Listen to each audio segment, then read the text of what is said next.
सद्गुरू श्री ब्रह्मचैतन्य महाराज गोंदवलेकर यांचं प्रवचन 24 जुलै. सद्गुरूला शरण जावे. प्रत्येक जण पोटाला खायला मिळावे म्हणून खटपट करत असतो, परंतु आपल्या इच्छेप्रमाणे आपल्याला मिळते का? नाही. म्हणून सांगायचे कारण असे की जर आपण विषयांकरिता इतके झटतो तर देवाच्या प्राप्तीकरता श्रम करायला नकोत का? संत सांगतात तो मार्ग चोखाळून पहावा.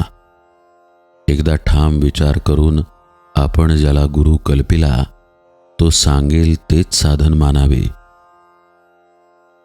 गुरु देहातच असावा हे मानणे चूक आहे.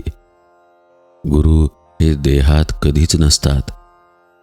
गुरु प्रत्यक्ष देवच आहे अशी भावना ठेवून वागले पाहिजे.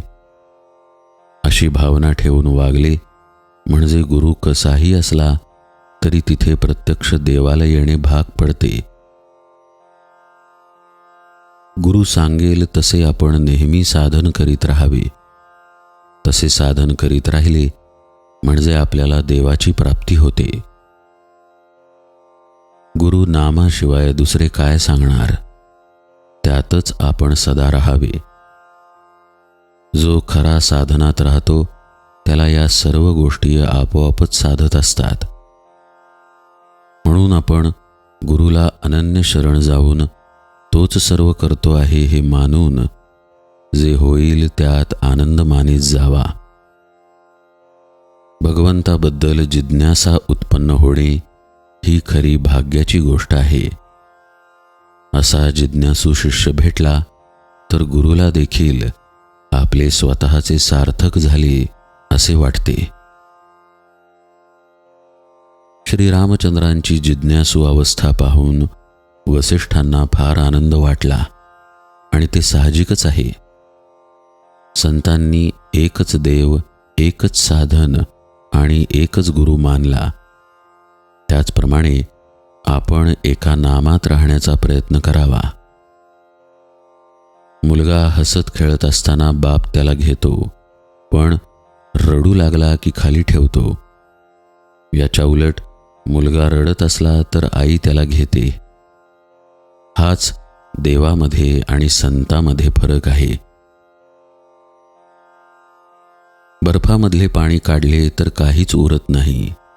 त्याप्रमाणे संतांमधले भगवंताचे प्रेम जर काढून टाकले तर त्यांच्यामध्ये मग काही उरतच नाही. साधन करण्याचे कष्ट न होता वस्तू साध्य करून घेण्याचा मार्ग म्हणजे सत्संगती हा होय. आपल्या मनावर संगतीचा फार परिणाम होतो. नुसता हेतू काम करीत नसून संगत काम करीत असते. संगत दोन प्रकारची आहे, घातक आणि उत्तम. विषयी माणसाची संगत ही घातक होय आणि सत्संगत ही उत्तम होय. सत्संगतीमध्ये असताना आपल्या ठिकाणी दोष आहे असे ज्याला कळेल तो लवकर सुधारेल. आपण ज्या सत्पुरुषाकडे जातो त्याने सांगितलेले मनापासून आचरणामध्ये आणण्याचा प्रयत्न केला तरच त्याच्याशी खरी संगत केली असे म्हणावे. संताची प्रचिती पाहणे म्हणजे आपले प्रपंचातले काम मनासारखे होणे हे नव्हे. ज्या घटकेला आपले चित्त शुद्ध होते त्या घटकेला संताची खरी प्रचिती आली असे समजावे.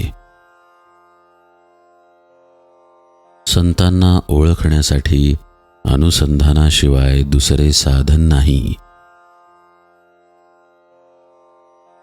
जानकी जीवन स्मरण जय जय राम.